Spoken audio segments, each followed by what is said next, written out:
All right, welcome everyone to the UC-CAI Education Series webinar. Today's topic is rentals in community associations, our favorite, right? My name is Liz Richards, and I've been a portfolio community manager for 4 years. I'll be moderating today's session. Please use the chat feature to ask any questions or provide comments during the presentation. There'll also be a Q&A portion at the end.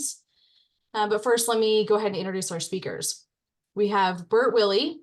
Want to wave over there? Bert R. Willey is a shareholder with Smith Knowles PC, where he practices real property law, focusing primarily on community association law, representing associations and developers in all aspects of homeowner association operations across multiple states. Bert is an active member of the Utah chapter of CAI and is a founding board member and prior chair of the Legislative Action Committee for the Idaho chapter and has served in a variety of capacities with both the Idaho and Utah chapters. Bert enjoys assisting homeowner associations successfully navigate the various legalities they face on a day-to-day basis. We also have Doug Shumway. Doug Shumway is a founding member and partner at the law firm Miller Harrison, specializing in community association and real estate law.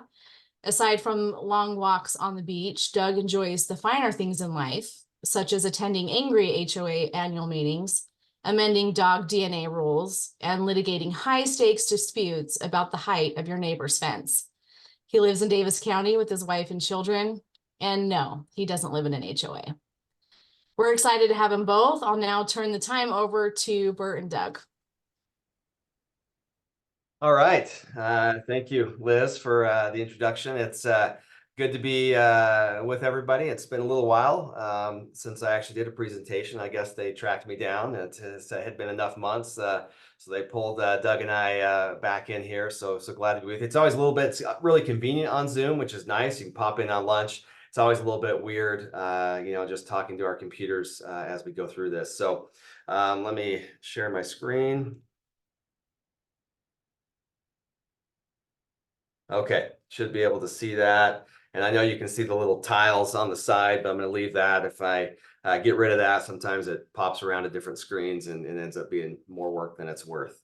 So what Doug and I are going to talk today about is rentals, which is always a hot topic, and then internal accessory dwelling units. And so I was kind of thinking about this topic. I know it's one that we've talked about a lot. I kind of thought about it from obviously a manager perspective and kind of making a little bit of a list here of kind of do's and don'ts or cans and cannots, and kind of go through it that way. Rentals is a little bit of a tougher one where there's very few just blanket rules, right? It's always a little bit of this works in most cases, or there's an exception to this and that. So we're going to try to work through that a little bit today. Liz is going to monitor our chat feature. We can probably stop along the way if we need to as well, but let's go ahead and get going, and then Liz, you can just interrupt me if we need to take a pause.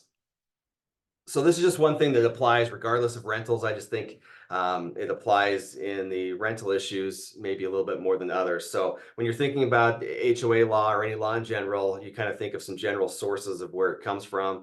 So private contracts. So for a lot of HOA issues, we're dealing with private contracts, governing documents. A lot of states and governments say, okay, parties, go ahead and go contract, enter into the contracts you want. And a lot of times we could do that. And then in certain situations, we're pulled back by the statutes. And so rentals is one in particular, Utah, as well as other states, where we do have a lot of statutory governance. So it's not just one where different issues. We can just go and contract, meaning we can draft what we want within our communities, and off we go. There's a lot of statutory oversight and involvement in what we do with rentals. And then the other one that we think about is kind of the local and city ordinances, county ordinances. And so Doug's going to talk about that a little bit, because that dives into the internal accessory dwelling units of also them saying, hang on, we're not going to let you just go contract how you want. We're going to tell you in these areas of the law what you can and can't do with an association. This just, we always have to have a good sense of humor with what we do for a living as managers and attorneys. So I always think of this one with rentals as well, because you always get the excited buyer that's like, great, they accepted the offer. And then he tells the HOA what he's going to do with renting the property. And they say, hang on, that's not not what you can do in our community. You can't do short-term rental, or you can't do this or that. And so always that awkward moment when they can't do quite what they thought they were going to do with the property. So what an HOA cannot do with rentals, and there's going to be some exceptions, and we're going to dive into these a little bit as we go through. But approve a specific tenant, right? So we had some laws come along a few years ago that kind of makes that clear. The HOA is not going to get involved with approving an individual specific tenant. As part of that, we can't request certain information, background checks, credit information, age, unless we're a 55 and older community. We're not going to ask for that information as a community. Charge a fee. Now there's going to be a few exceptions that we'll talk about today, including a new law about some fees. But generally speaking, we can't go and charge a landlord a specific fee, and we'll get into the exceptions of when we can do that. Require a specific lease, but we do also have a new law on that with regard to an addendum. So we'll talk about that in a little bit as well. Adopt rules that apply differently to a landlord property than to a homeowner property. Again, a couple of exceptions to that we'll talk to as well. Prohibit rentals completely in a community is generally a tough thing to do. An exception to that would be if we actually get 100% owners on board, we can do some things like that. Or, of course, in a developer context, before any of the properties are sold, we can do some things that way as well. Restrict number in terms of rentals without a recorded amendment, right? So that's again where the state gets involved and says, hey, we're going to actually control what you do a little bit with rentals, and you can't go adopt a policy, for example, a rule within the community that restricts number in terms of rentals. You need to take the formal step of an amendment with that. Then there's some statutory exemptions we're going to talk about, and then actually Doug will tap in on how the accessory dwelling units apply with that. Okay, so it's kind of just, broad brush. We're thinking this, what we can't do. So what we can do, so we can enforce pre-existing rental restrictions. That's going to come down to timing of that. And timing can be important as to when certain statutes came into play. Just as a general rule, if you're an old HOA and you've kind of got pre-May 2015 provisions, typically those are going to be enforceable. Again, you're going to want to look at the individual ones with counsel. We can adopt amendments that restrict terms and number of rentals, and we're going to go through on the next slide some common things that we see in that capacity when we're adopting rental restrictions. We can also, there's maybe a little bit of a nuance there. The statutory language, which we'll go into in a couple slides, does say term and number, and so maybe a debate out there as to when we're just restricting a term or a number and not both of them. And maybe if we can sidestep a couple of those requirements, we can talk about that a little bit if we want to. So we can adopt other restrictions governing rentals. We can adopt rules to fill in the gaps. Again, we wouldn't adopt a rule to cap the rentals, the number and term, but we can fill in some information sometimes when there's some gaps there. We talked about the 100% approval to completely restrict, and then we do have to count for the statutory exemptions as well as a grandfathering concept, right? Which again, I think just comes from a fairness standpoint, that if somebody owns a property in a community, they're currently renting it, community comes along and says, okay, we're going to adopt rental restrictions. I do think that it's fair to consider we got to deal with those owners that are currently renting and grandfather them in. Okay, we'll do this, and then maybe we can pause, or I'll just keep plowing ahead if we're taking it all in. It's a lot of information. So here's some common rental concepts that Doug and I and others deal with when you're doing rental restrictions, rental amendments. So caps is a common thing. You'll see communities say, okay, we will either have a bunch of rentals, or we want to allow some flexibility with rentals, but we don't want the entire community rentals, either from the concepts of the pride of ownership, maintenance, we want to keep those down, or we want to be able to comply for certain FHA certifications if we're in a condo project, or other things where there may be some reasons why we want some caps. The most common ones that I see will fluctuate between, 10 and 40% is kind of the most common ones. There's a 35% we'll talk about in a little bit with some fees that we can charge, but usually along those frames is where we see some caps. They're going to allow up to that many. Short-term rentals is a common thing in rental amendments as well. This initial owner occupancy requirement, you'll see that is kind of a way, I guess, to push back against institutional ownership of a community where maybe a big company comes in and they want to buy a bunch to turn into rentals, and maybe we're okay with rentals, but we want an owner to live there for a period of time first to kind of combat against that. Requesting copies of a lease is pretty common. Now, some of this can also be in rules, right? I think of copy of lease and maybe identifying tenants, occupants, vehicles. That may be where rules can fill in the gaps with an existing rental restriction policy. Double use of the common area. We'll talk about that in a little bit as well as kind of the use in that short-term rental zone. This is one that's a little, I guess, a little tricky because enforcement is difficult. So an association can require owners to go do their background checks and do things like that. Again, we're not requesting copies of those, so it's a little bit of, the HOA is telling the owner to do it, and I guess the owner can confirm with the HOA that's been done, but we don't have a way to kind of check those documents. Eviction protocols, in the event that has to be done, that'll come up as well. Third-party managers, whether we're going to require some sort of management with rentals in the community, and then how fines work. Sometimes there'll be specific fines for rental violations, and then condos, we do have that monthly $500 limit. So those are some common things we talked about.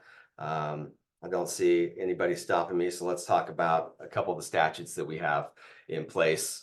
So they're pretty lengthy statutes, as most of you probably know, and so kind of pulled out kind of the most common things that we run into as we work through those statutes.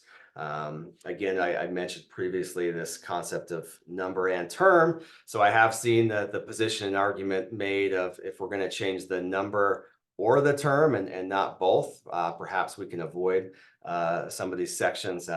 Maybe we can debate that if we need to. Most of the time, I guess I have communities that are usually coming in, if they're doing a rental amendment, they're doing something like a cap. So they're doing the number, and they're usually doing some sort of lease term to deal with short-term rentals. And so in my experience, a lot of times they're doing both of those things anyway. And so they end up needing to kind of walk through this. We'll talk about those statutory exemptions in a second. But like we mentioned, this does need to be a recorded CC&R amendment. They do want that formality. That much of the community buying into that. Grandfathering requirements, where if an owner is renting, they're going to get to continue to do that. And most communities will kind of follow the statute on, hey, that's going to last as long as until you come in or you sell it. Now you could, grandfather in past that, and we've done that in certain communities where they say, well, I want to be able to sell this unit to someone else that's going to rent it. So you can deal with that through statute, but you can, kind of force that if you want to through an amendment. Rules requiring, if we're going to have some sort of cap, we need to follow through as a community and actually track that. If we go through the work and adopt an amendment, we put a cap in place and then we don't know where those units are, we're not tracking those, we're going to get down the road and probably lose our ability to enforce that because nobody knows where the rental is and where it's not. Age restriction, we talked about that exception of 55 and older. Doesn't apply to a timeshare. And then I mentioned there are going to be some communities before some of these laws came into place that you're going to be able to still enforce maybe a pre-existing restriction that doesn't have some of those statutory exemptions. Most of you are probably familiar with these over the last few years. These are kind of the common ones. The one thing in Utah that we do see come up quite a bit that's not statutory, but it oftentimes is found kind of within this language as well, is that humanitarian service. A lot of communities will make an exception for that. Again, we're not trying to punish anybody doing estate planning. We got the parent, child, or sibling. So that's a common question. Is who does that include? It's parent, child, or sibling. So it's not cousin, it's not uncle, it's not Doug's long last third cousin that's going to apply for that, but parent, child, and sibling. Job relocation and military service. Okay, one other statute we're gonna talk about here. Got a list up there as well. So some things that we can do and can't do. This is where it gets, sometimes a little confusing, a little sticky with some rules. So generally rules have to treat similarly situated owners the same, right? That's kind of a tongue twister there. But so I have seen the concept of, well, how about a declaration amendment if we're going to deal with a unique situation or deal with a situation where we've got to treat maybe this group of owners, this group of landlords a little bit differently than in others. Well, a CCNR amendment, we don't have that same statutory restriction about doing that. Whether that's a good idea is maybe a separate conversation, but maybe a little flexibility there for a unique situation. And then here's where there is some common sense pushback that's happened over the years, right? You might think of a community. I think this actually came out of a Park City community, if I recall correctly, where they rent a unit for a weekend that has a gigantic clubhouse, and then they're holding weddings in there or things like that. So we can make some restrictions to access the common area when it's less than 30 days. So if you got those nightly rentals, we're going to maybe cap the amount of people that are going to be in there, the use of those common areas, things like that. Down here kind of gets into, basically saying that if an owner is going to rent out a unit, you can either charge a cost or limit both a tenant and an owner's access to the common area, right? They don't get to do the Seinfeld double dip, right? If they're going to lease it out to a tenant, they don't get to also show up to use the pool every weekend if the tenant is as well. So we have some flexibility to draft some rules around that, some flexibility to draft some rules around the short-term rental and the common area. So a little bit of flexibility. Ultimately, at the end of the day, right, whatever rule we have, it's going to have to be reasonable. And so that's what we look at there. So here's a couple of new things from this year. And then we'll pause for a minute here for some questions on rentals. But so fees. So this is, generally speaking, right, this is where we talked about before. You can't pay an additional assessment fine or fee just because a lot is a rental. That's been a sticking point with associations. They've always argued, hey, we incur costs for rentals. We're trying to get move in information. We're trying to get tenants. We're trying to reach out. And it's just a hassle for us, and kind of been saying that for a while. And so a little bit of a compromise. There was a variety of things kind of proposed back and forth, kind of landed at this number, whereas you have to permit at least 35. So if you have a rental cap in your community that's 25, you're not going to be able to get this fee. But if you allow at least 35 or more, you are going to be able to get an annual fee now of $200. That's got to directly relate to expenses. So, need to do some work on the HOA side to make sure we're demonstrating some actual costs that we're incurring, but a little bit of a way to offset some of those costs. And also as part of that, we can require a lease addendum if we want. So again, not approving the entire lease, but we can say, here's an HOA approved addendum that's required to be part of your leases. Maybe it identifies, some of the common rules, a little bit of education there, maybe talks about some eviction. We'll see how those kind of shake out. This is brand new, so we're just starting to work on these. I imagine some other attorneys as well. So we'll probably flesh out what's the most beneficial there. So Liz, I'll stop there. If we want to do any rental questions at this time, we can, or we can also save it at the end. I don't know if you've got some. Yeah, so we do have on the parent, child, sibling, does that mean that they do not require a lease if they're renting to specifically child So or they're sibling? basically exempted from, a otherwise applicable rental restriction. We'll see if Doug, feel free to chime in anywhere. I think if you still have a valid requirement of giving a copy of a lease, I still see that as being enforceable, but not saying, hey, you can't, we're at our cap of 25 units and you're going to rent it to your parent. Okay, they're going to get under that cap. But I think the other rules would still apply. Yeah, I would agree with that, Bert, because the exemption for those are specific to those particular rental restrictions, not all the rules, right? And I think HOAs have an interest in knowing who's living on the property, right? If it's not the titled owner that's living in the unit, the HOA has an interest for safety, for communication, just things like that, of knowing who's on site. So I think it's totally valid to still ask for a copy of that lease. A lot of times they might not even have one. And if they don't have one, they don't have one, you know, so Right. can't require something that isn't there, but I think it's worth asking. Perfect. Also, can you explain how trust exemptions work? Yeah, I kind of went over that quickly. The point being, let's get back to, oops, where am I at here? There we go. So this is pulled right from the language of the statute. Basically, the point being, if you have an owner who, for estate planning purposes, maybe sets up a trust or some other entity, we're basically not saying that they're a renter, right? Those are going to be treated as an owner. They're not going to be, tossed into this pool. And so trust is the most common, but you could have another LLC. So if you have the unit's actually owned by the Burt Willie Trust, blah, blah, blah, and I'm living there, that's not a renter. That's going to be an owner. Perfect. What are your thoughts on restricting tenants who are on the sex offender registry? What if the CCNRs provide it? And what if only rules provide it? You do see those rules.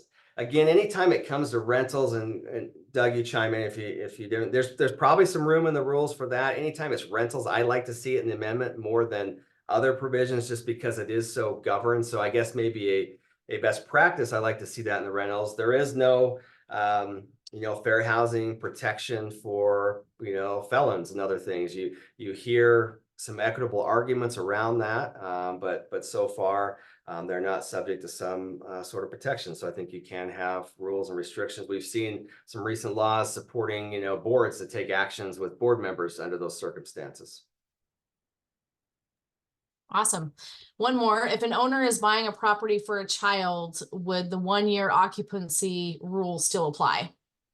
Yeah, if you have that in place and valid, right? The tricky thing is trying to adopt that once you've already got the application in for that kind of scenario. I think you face kind of some unclean hands, some equitable arguments now. But if you have a pre-existing 1-year occupancy restriction, and you're saying it's a child, is that the question? Yeah, then I do think we have a problem of running into the statutory exemption in that scenario where they otherwise, yeah. So I think it would be a problem in that scenario. Absent the child fact, then yeah, you can enforce those residency requirements. Perfect. That's all the Okay. questions so far. We'll kick it over to Doug. All right. Thanks, Bert. And thanks everybody for joining. I always enjoy the opportunity to geek out about HOA law with like-minded people, because I don't know about you all, but the significant others in your life, when you try to tell them what you do for work, almost within 5 seconds of me talking to my wife about the nuances of things that we deal with in the HOA world, it's like her eyes glaze over and she says, I got other stuff to do. So I enjoy nerding out with people who want to nerd out about these types of things, because it takes a special kind of person, right, to be in this industry. So we're going to talk about IADUs very briefly. We have a few slides on these because we know everybody's got places to be, but it's an important topic, as many of you are dealing with IADUs in your communities, and we're going to talk about the recent change to this law just in this past legislative session. So the reason IADUs are even a thing, right, is to address the housing shortage in Utah. And you've got these competing interests of, hey, let's leave some open space and our farmland and everything, with the very real problem of not being able to provide housing for Utah's population. So we've got some competing interests, right, when it comes to developing and allowing these types of things, particularly where we have rental restrictions. So here's the gist, and we'll make these slides available to you all. And it is kind of like drinking from a fire hose in these webinars. So at the risk of sounding like Bert and I are giving shameless plugs, if you take nothing else away from this, just know it's not so simple when you're dealing with rentals in HOAs, right? And there are certain things that you can do and other things that you cannot do. So let's get into it. An internal accessory dwelling unit is defined as it's a space within the footprint of a primary dwelling, and it's long-term rental, 30 days or more. Now, let's get into some of the nuances there of what does primary dwelling mean and those types of things. Primary dwelling is defined as a detached home, right? So we're not talking about condos or townhomes. We're talking about detached dwellings that is owner occupied. So right off the bat, if you're dealing with a situation where someone's saying, hey, I deserve this ADU and I'm going to, create this ADU to rent out, but the owner moves out so that they can do that, automatically that is not a valid IADU, right? So it has to be that the titled owner is occupying the unit and there is this accessory dwelling space attached. Now, one thing that didn't make it to this slide that I think is important because we deal with this and many of you deal with this is primary dwelling can also include garages. So if a garage can count as being part of the primary dwelling, but only if it's a habitable space, right? So it's not a carport. It's not just kind of this, a space that is just framed and nothing more, right? But it's a habitable space and the garage is connected to the primary dwelling by a common wall. So in these 6 examples, we won't do a quiz here, but maybe just quiz yourself. One of these things is not like the other, right? There's one of these examples of an IADU or an ADU, I should say. Oh, maybe I just gave it away. There's one that is not like the others, right? If you said the top left hand, you're correct. So that example of that red colored garage being separated from the primary dwelling, that cannot be a valid IADU, but the others can be, right? Where you've got a habitable garage, and even if it requires building on top of some habitable space, that is also allowed as an IADU. So let's talk about whether or not your specific HOA has to allow IADUs. And if you do, what are some of the parameters for restricting some of the behavior that might come with having renters in your community? So HOAs, generally speaking, cannot restrict rentals of IADUs in your communities. Now, there's some caveats to that, but again, if you take nothing else from this other than, hey, I better pick up the phone and talk to somebody who knows about these because it's not so cut and dried. This would be another example, is that HOAs, generally speaking, cannot restrict the rentals of an IADU. However, and you see the Utah code there are 2 different portions of the Utah Community Association Act that talk about IADUs, and that's 57.8A 209 subpart 10, and then 57.8A 218 subpart 17. So just as a gist, right, we can step back and say, what do we recognize about this statute? It's the Community Association Act. It's not the Condo Act. So no IADUs in a condominium. Let's just get that out of the way, right? Separate and apart then, an IADU in a non-condominium. If somebody comes to the board or the manager and says, I'm facilitating or constructing or doing something to create this IADU in my place, you can't restrict me. You can ask a few questions. You can find out a few things. The HOA can restrict the rental of IADUs if the IADU itself would violate land use ordinances, a building code of some kind, health codes, or fire codes. So we won't talk about fire codes or health codes because I think those are pretty standard. You can find out pretty easily whether or not the construction of an IADU might violate those types of things. But land use ordinances is an interesting one because state law does authorize a municipality or a county to create certain limitations on where an IADU can be placed within their boundaries. Some cities, Salt Lake, Utah County areas, a lot of those cities have really helpful maps already on their websites that show particular zones within their boundaries that do allow IADUs and others that don't allow. Usually it'll just show, it probably won't show both. It'll likely show here's where they're not allowed or here's where they are allowed. Anyway, so at a bare minimum, if somebody's requesting an IADU in your HOA, look first to see what the county or what the land use ordinance says about it, and look to see if your community is located within or without the zoned area that might prohibit or allow IADUs. That's a pretty simple one right off the bat to deny an IADU.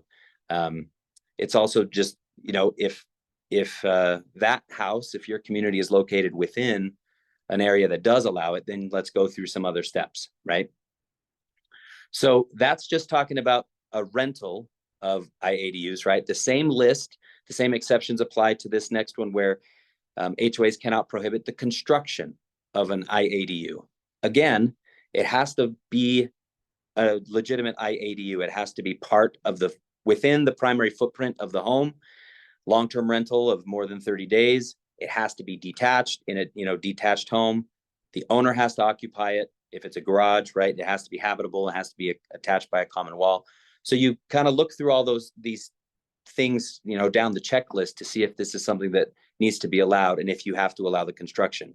So again, HOAs generally cannot prohibit construction of IADUs, but again, you look to land use, building codes, health codes, fire codes. And there are two different statutes that govern those. We can nerd out about those if you'd like, but I'll just kind of throw them out there, that there's one that applies to municipalities and another that's kind of just a more land use law, generally speaking. Okay, so that's the gist of kind of the overview of what HOAs can or can't do with regard to rental of IADUs, and then with regard to the construction of an IADU.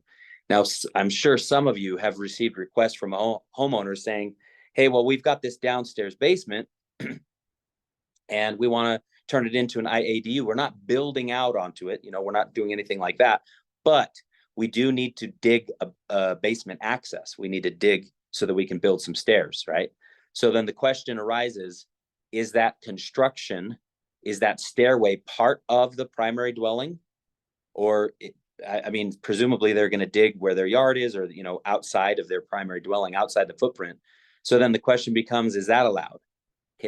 Can that digging of that area to install stairs or something like that, some kind of access to the basement, is that allowed? Is that considered part of a construction of an IADU? And it kind of is fact dependent, but that's something to kind of be aware of, because that often will pop up in your construction piece, where homeowners are going to battle you and say, no, hey, this is all part of the primary dwelling. I just need access to it, so you need to allow it. And there are some nuances with regard to those types of questions, but be aware of those. Finally, this last legislative session, so the laws about IADUs have been on the books for a couple of years. This year, there was an alteration, and that is SB 204 added that internal accessory dwelling unit is included in the definition of a rental lot in the Community Association Law Act, whereas before it was not. So this session, an internal accessory dwelling unit is considered a rental lot. So that matters, right?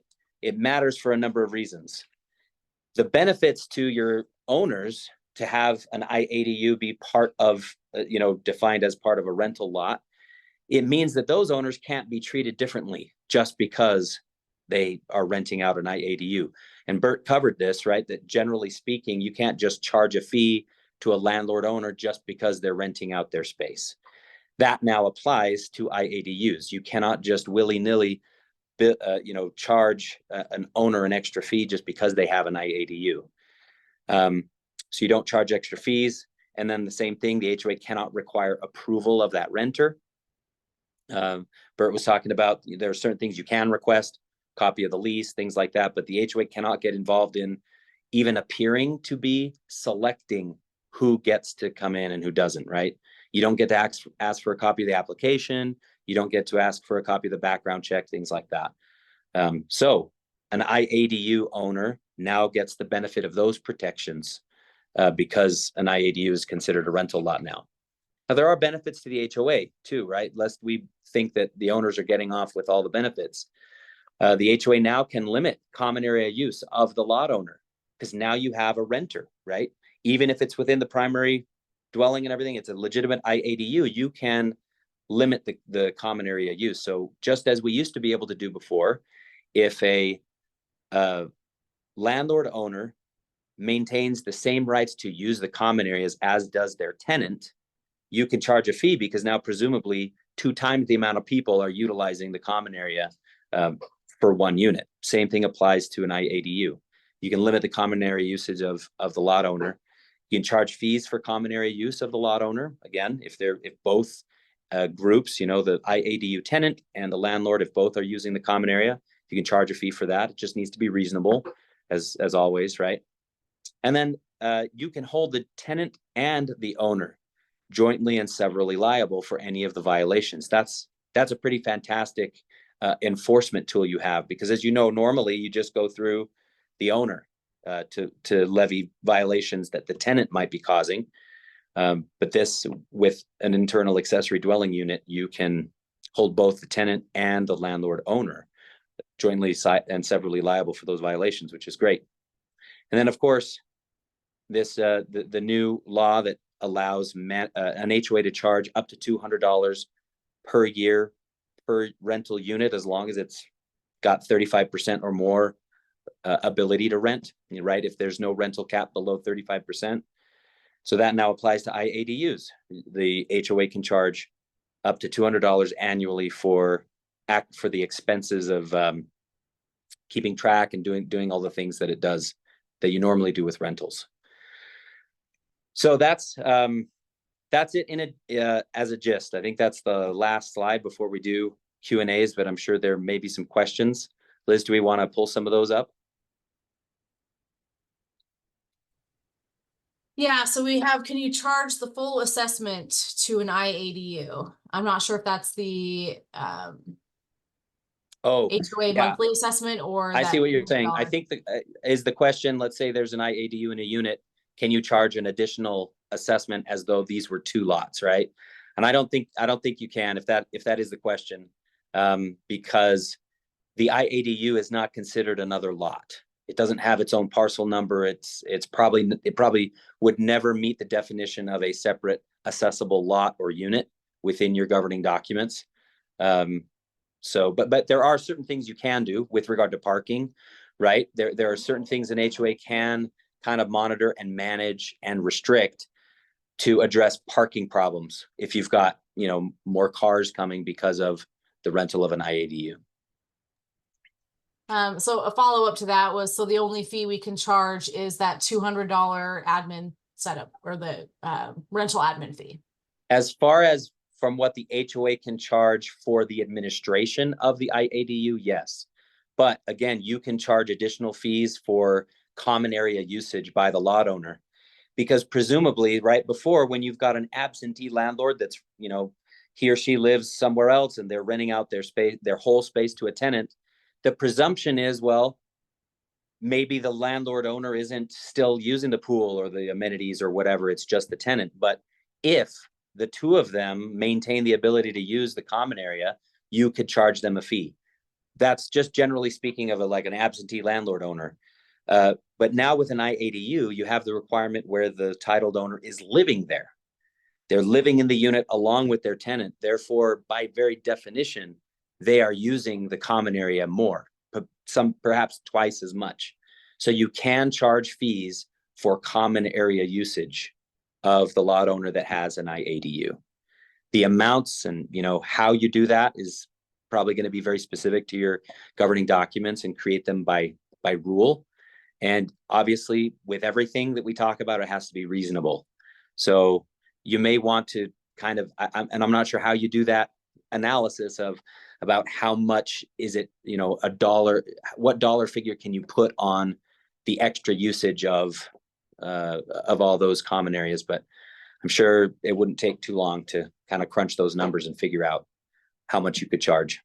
That's what I was thinking, Doug, is it may require a little work right in the HOA if they just charge a single assessment of breaking that assessment down, right, to the pool, to the clubhouse, to the, the asphalt parking, so they can come up with that charge. Right. And to Cindy's question of, so if the only fee you can charge is that $200 plus the common area usage, well, it's worth, as I think, what Bert and I are saying, it's worth putting in that time to identify, okay, we've got one additional user of the common amenities. The landscaping fees, when we spread it across how many owners, what's that percentage? And then you allocate that percentage perhaps to the one IADU tenant. across the board with landscaping, snow removal, water usage, whatever, you know. So I think that's probably the best and the most reasonable approach. Instead of just assigning a random dollar figure, have it backed up with some real data, right? Like, well, we came up with this dollar figure because X% of landscaping or X% of snow removal, water, blah, blah, blah, whatever it is, right? I think that's fair. Perfect. Just me as a manager, you know, some nuances that I've come across is the short-term rental conversation, that people are doing these short-term rentals. It's not allowable in the governing documents, but the owners are paying the fines associated as basically the cost of doing business. How would you handle that kind of situation? Yeah, I can tell Yeah, you, and then maybe, oh, sorry, then maybe go Doug ahead, has Bert. No, you go ahead. additional thought, right? Yeah, because you're right. Some are profitable enough that they're kind of saying, hey, I'd love to pay the monthly fine, right? In a condo, we know that's capped at 500. We don't have the cap in the community association side, but I still think they're going to look to that condo cap, right, as maybe some sort of reasonable number. So yeah, so if the fines are not doing it, there is always litigation, right? I mean, you can specifically enforce requirements and get owners, you know, to stop the activity. So at least and maybe Doug has some additional ideas, but yeah, the fines is always kind of the first step. If that's not working, we can go to litigation. You usually only have to do it with one short term in the community, and then the rest of them stop.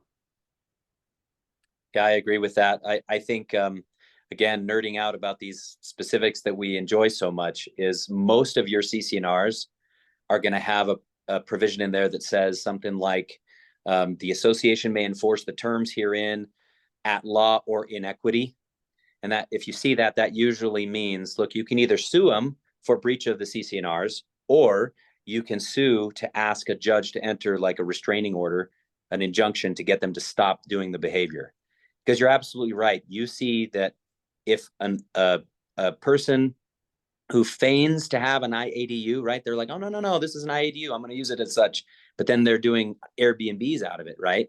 They are going to be able to pay those fines until the cows come home. And they'll just, like Bert said, include it as a cost of doing business in their nightly rental charge, right? So at some point, probably the only thing you can do is sue to get this injunction to get a judge to order them to stop. And the violation of those types of orders can escalate. It might be a financial penalty, but at some point, if it's egregious enough, I've seen judges issue orders that require some jail time, which is always nerve-wracking for individuals, right? So look to those provisions in your CCNRs that talk about enforcement, and see if you've got one of those that talks about injunction or injunctive relief or inequity, something like that. Again, let's say your CCNRs are silent about that though at all. To Liz's point, you get in a situation where these are restricted already and owners are violating it. But let's say you have no rental restriction in your community, but a homeowner is violating the IADU statute because it doesn't comply with city ordinance, or it's a health code problem, it's a fire code problem. In that instance, even though your CCNRs might not prohibit it, you could enforce the city code against this owner. You could say, hey, you cannot do this in our community because you're violating city code. Now, there may be some debate about whether or not the HOA is the proper party to bring that type of claim, since it is city code. Little tip, Control F, search your governing documents and see if the term, or if there's a provision that says, something like all owners shall abide by local, state, federal laws and ordinances. If it says that, then there's a great argument to say, we're just enforcing the CCNRs by telling you to stop violating the city code, right? But it's also super helpful to pick up the phone and call the city and make the complaint there, right? If all you have is the city code that they're violating, and you don't have a hook in your CCNRs to, enforce this against them to get them to stop, call up the code enforcement person at the city and see if they'll get involved. Well, one other just wrinkle on this topic to think about that I've had some discussions with certain boards. Some boards where there's maybe one or two in the community are actually like happy to have that $500 fee coming in a month. The one downside to that is, do we lose that restriction over time if we just let them do that indefinitely? While we like the $500 fine, we're at least raising that issue of potentially losing that restriction by never enforcing it. Yeah, great point. There's a legal term called abandonment. And if there's a restrictive covenant that the board has known about for a long time, they know that people are violating it and they do nothing about it, at some point in time, there is a valid legal argument of, hey, HOA, you waived your right to ever enforce that again against anybody. So One just other be little aware comment. of that. Sorry, one other little comment I would raise, just as an interesting thought, because it kind of surprised me. I've had a couple of associations in the rental, amendment and enforcement realm actually prefer short-term rentals over long-term. Now their position was, we've got these handful of short-term rentals. They're bringing a bag. We don't even know when they're here and when they're gone, versus the every 6 months, they're bringing a moving truck in. They're doing all this. I just thought it was interesting. It hadn't been raised before, where a couple communities were actually pro short-term, within a certain cap, and actually did not like the long-term because of the moving truck kind of burden. I thought it was interesting. Let's be real, Bert. Those board members were the ones with the short-term rentals, right? Perhaps. Yeah, right. All right. Any Next others, Liz? question, Yeah. how much time must pass for it considered to be abandoned? Oh, that's a good question. It's fact dependent. And I know that the thing that people hate lawyers saying when they ask a question is it depends, right? But it does depend. But I will say there's one kind of commonality in the case law about abandonment, and that is the violation has to be so obvious. Like it can't be it can't be undercover. It can't be, behind closed doors. It has to be so obvious. The most common that we see in Utah case law is architectural controls. For example, somebody builds a huge barn and the CCNRs clearly prohibit it. But for years and years and years, the board hasn't done anything to enforce that. So then the new board gets elected and then looks through the CCNRs and says, what the heck, man, you can't have this. And we need to start enforcing these. That's our fiduciary duty. So they try to enforce it. And that owner with the barn that's been sitting there for years has a great abandonment argument, because it may be, I want to say it's like 7 years. I think it's less than what your normal adverse possession is. I want to say it's something like around 7 years. But the big key issue is the violation has to be so open and notorious that the willful choosing to not enforce it was obvious, right? That it was clearly, hey, this is an eyesore. We could do something about it. We're actively choosing not to. And if that's the case, I think that's a great argument that abandonment has happened of that provision. So just a word to the wise for you, for all the board members and you managers that are advising your boards. If there is a provision in your rules and regs or your CCNRs that you do not want to enforce, that you never want to enforce, get rid of it. Get it off the books, because otherwise, if it's on the books and you're actively choosing not to enforce it, A, you run the risk of abandoning your ability to enforce it. But B, if something happens and somebody is harmed because the thing that you could have prevented is allowed to continue on, then whoever has been harmed may have a claim against the HOA for failing to enforce the governing documents on that one item. So get rid of it if you don't want it. If you're not going to enforce it, see if you can get rid of it.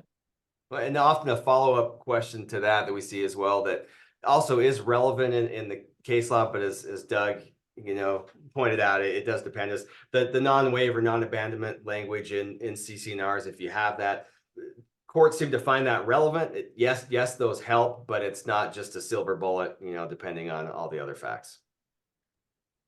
Yeah, Perfect.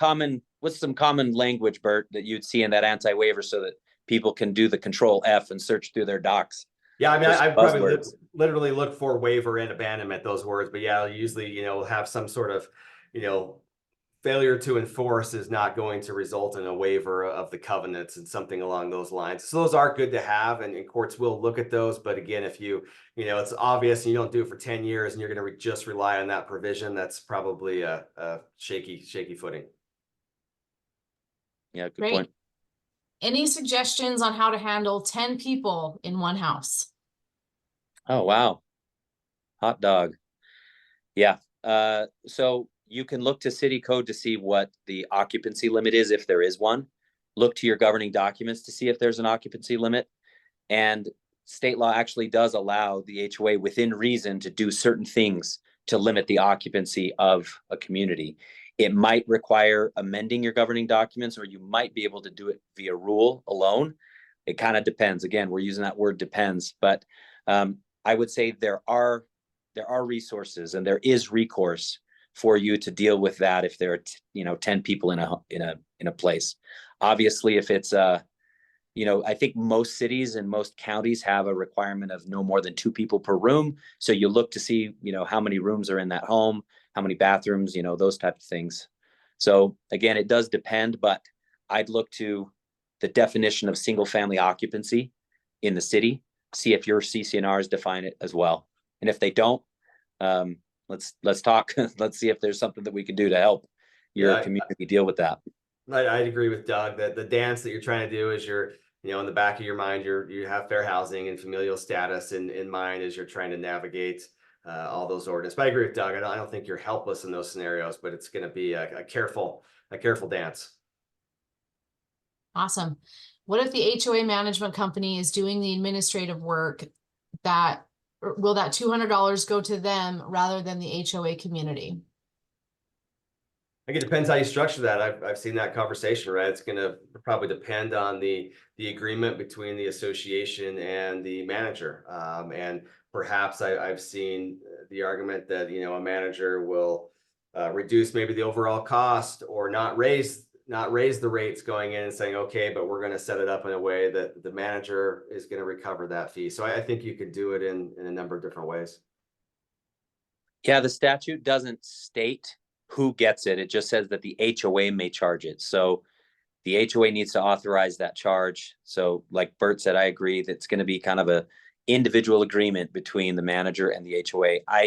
Just a couple of weeks ago, I had an HOA board member say, yeah, we'll authorize that 200 if you give us half.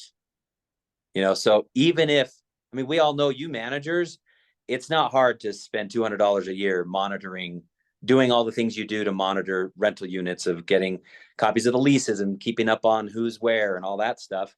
But in this particular instance, this board member just kind of used it as a negotiating tool, saying, yeah, sure, we'll pass that rule. We'll collect that 200, but you got to give us half of it.